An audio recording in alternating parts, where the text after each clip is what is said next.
America और Iran के बीच बढ़ता तनाव और वैश्विक ऊर्जा सप्लाई पर असर डालने लगा है। स्ट्रेट ऑफ हॉर्मुज में लगातार खतरा बना है। भारतीय जहाजों पर हमले हो रहे हैं, लेकिन इस बीच भारत के लिए राहत की खबर आई है। 20,000 टन एलपीजी लेकर टैंक सिमी तमाम खतरों को पार करते हुए सुरक्षित गुजरात के कांडला पोर्ट पहुंच गया है। यही नहीं, एक और बड़ा एलपीजी टैंकर भी होर्मुज पार कर भारत की ओर बढ़ रहा है। ऐसे समय में जब भारत के तेल और गैस भंडार पर दबाव बढ़ता जा रहा है, ये खेप देश के लिए कितनी अहम है और होर्मुज में जारी तनाव का भारत की ऊर्जा सुरक्षा पर क्या असर पड़ रहा है, आइए आपको बताते हैं।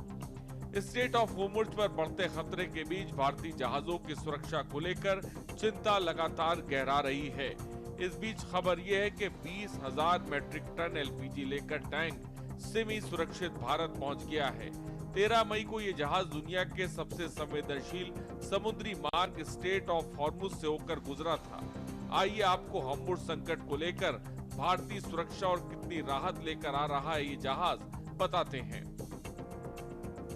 भारत पहुंचा सिमी, जहाज का नाम टैंकर सिमी। ध्वज मार्शल आइलैंड्स।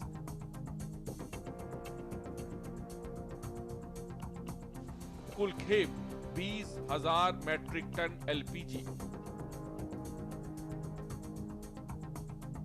क्रू मेंबर्स 21 सदस्य। होर्मुज संकट और भारतीय सुरक्षा। तनाव का केंद्र अमेरिका और ईरान के बीच बढ़ता तनाव। जोखिम भरा रास्ता। 13 मई को स्ट्रेट ऑफ हॉर्मुज से सुरक्षित गुजरा सिमी। उसी दिन हुआ हमला। ओमान तट के पास भारतीय जहाज हाजी अली पर हुआ था हमला। सुरक्षा कवच। डीजी शिपिंग, भारतीय नौसेना और केंद्र सरकार के बेहतरीन तालमेल से मिशन सफल। ईरान का भरोसा। ईरान के विदेश मंत्री सैयद अब्बास अरागची ने विदेश मंत्री एस जयशंकर को मित्र देशों के जहाजों की सुरक्षा का भरोसा दिया। एमवी सनशाइन ने भी होर्मुज स्ट्रेट पार किया। कुल एलपीजी 48,456 मैट्रिक टन गैस लदी है। भारत पहुंचने की उम्मीद। 18 मई 2026 तक भारत पहुंचने की संभावना। मार्शल आइलैंड्स के झंडे वाला ये एलपीजी टैंकर भारत के लिए बेहद अहम माना जा रहा है, क्योंकि देश इस समय ऊर्जा आपूर्ति के दबाव से गुजर रहा है। जहाज में करीब 20,000 टन एलपीजी गैस लदी है और इसमें 21 क्रू मेंबर सवार हैं।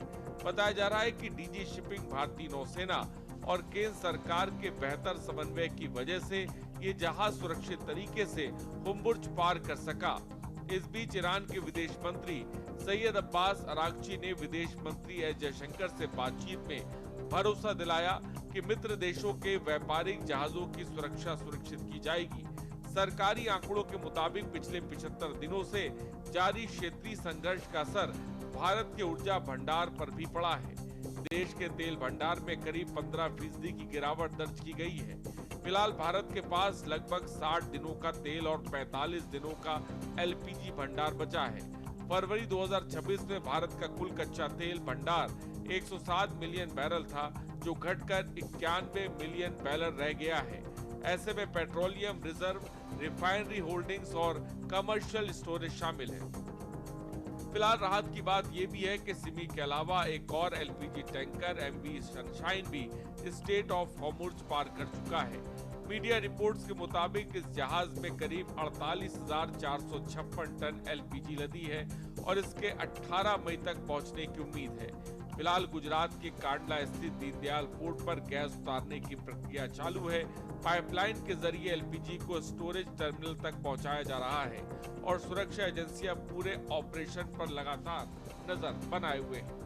फिलहाल ये टैंकर ऐसे वक्त होर्मुज को पार कर भारत पहुंचा है जब भारत को भारी ऊर्जा संकट का सामना कर रहा है। वैश्विक ऊर्जा संकट का असर भारतीय अर्थव्यवस्था पर देखने को भी मिल रहा है। फिलहाल अधिकारियों ने बताया कि जहाज पूरी तरह सुरक्षित हालत में पोर्ट तक पहुंचा और अब ये प्रक्रिया के तहत गैस उतार रहा है। ऐसे में भारत लगातार अपनी आपूर्ति श्रृंखला को सुरक्षित बनाए रखने पर जोर दे रहा है, जो इस वक्त सबसे ज्यादा जरूरी है। स्पेशल रिपोर्ट के न्यूज़ इंडिया।